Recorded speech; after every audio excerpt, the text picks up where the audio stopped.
I want to share a little bit about how we do anesthesia and how our operating room works. We get a lot of questions about that from patients, and just wanted to shed a little bit of light on that and how we do things. First of all, I've been in practice for 16 years. I've done over 12,000 major surgeries, most of them in our in-office operating room. It's Quad ASF certified, which means we go through rigorous safety standards and inspections and all of those things routinely to make sure that we're up to safety standards. I'm a little biased, of course, but there's a couple of ways that you can be doing anesthesia and the setting you can be doing these procedures in. There's office-based, which is what I do, and then there's hospital-based. When we look at complication rates between the two, there's actually quite a big difference between the complication rates. That's what I've seen in my own personal experience as well. In our own office setting, we just tend to have fewer complications. There's a number of reasons for that I'm going to get into in just a bit.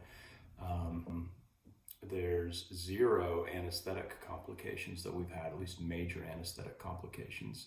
Certainly things like allergies, itching, hives, things like that with any surgery, certainly other complications with any surgery, but true anesthesia complications, super, super rare with the kind of anesthesia we do, and we'll get into what we do in just a minute.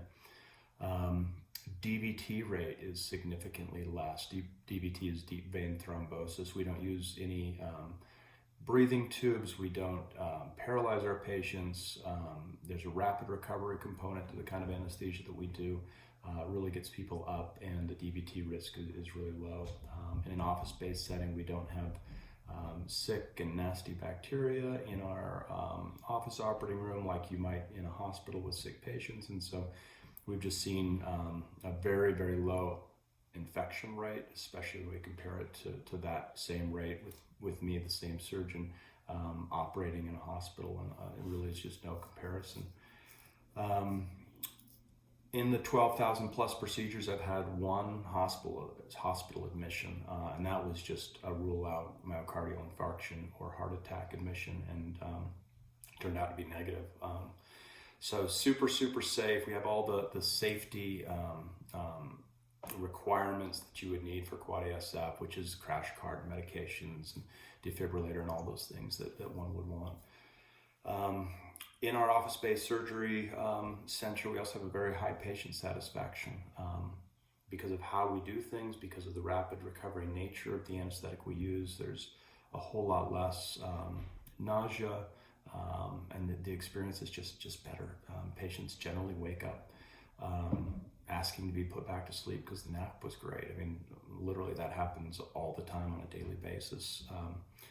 Most people are very surprised as they wake up. They're accustomed to another kind of anesthesia.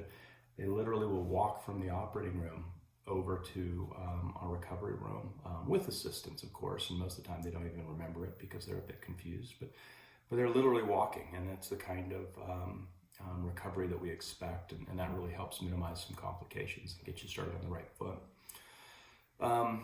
If we look at anesthetic types, let's talk a little bit about how we do it. So what we do is we call it TIVA, T-I-V-A, total intravenous anesthesia.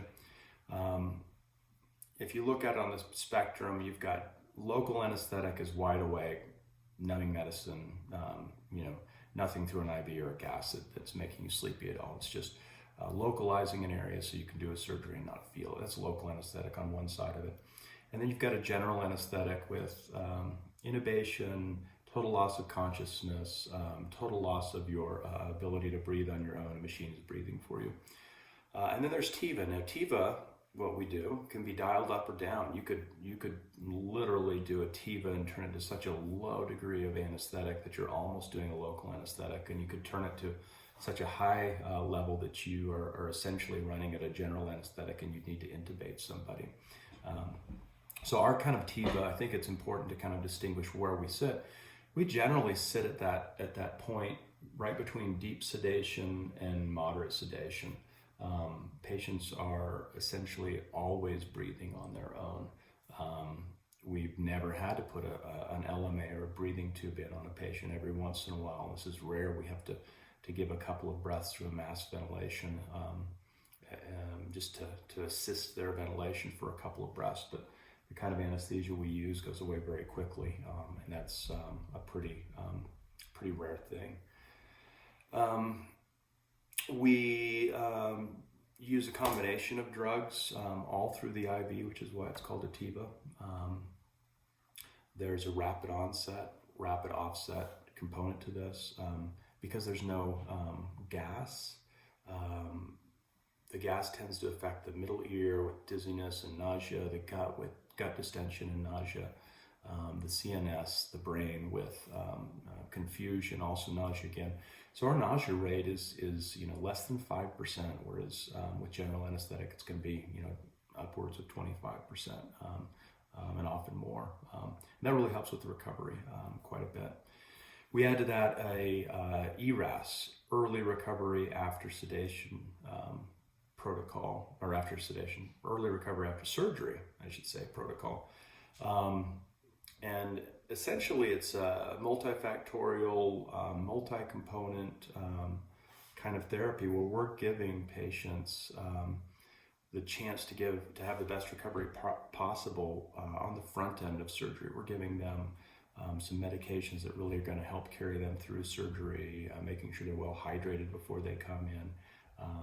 That coupled with a very accurate, bloodless, precise surgery and the kind of anesthesia that we use with the rapid recovery really lends itself to a very low complication rate, especially major complications like DVT, which is blood clots in the legs. It can travel to the lungs. That's the scariest one. That's the one we're really trying to avoid, and we, I've had 5 of them, maybe 6 or 7. It's not much more than that. That's based on my memory. It might be even less than 5, but it's somewhere in there out of 12,000. It's very rare. I can't say we've had a diagnosed one in the last 3 years. We've done a lot of surgery in the last 3 years, so it really is a very safe way to go. And we love it. We've had the same CRNA for 8 years. He's been full-time on my staff, and we're really dialed in together. I should mention, the reason that we can dial that TIVA down, we were talking about the TIVA, and where it can be closer to general or closer to local. The reason we can really dial ours down and still accomplish the surgery is local anesthetic, and that's a huge key to this procedure. And that's my understanding of local anesthetic, and me putting the right amount in the right spots. And local anesthetic is something that's an art and a skill. And if you understand it well, you can almost do most of these surgeries without any sedation. You have to do a really good block, but that allows us to turn down anesthesia quite a bit. And that's really a huge cog in the wheel of how this all works. So yeah, I hope that eases some people's minds, helps with a little understanding of how we do things and what we do. And hopefully that's helpful. Thanks.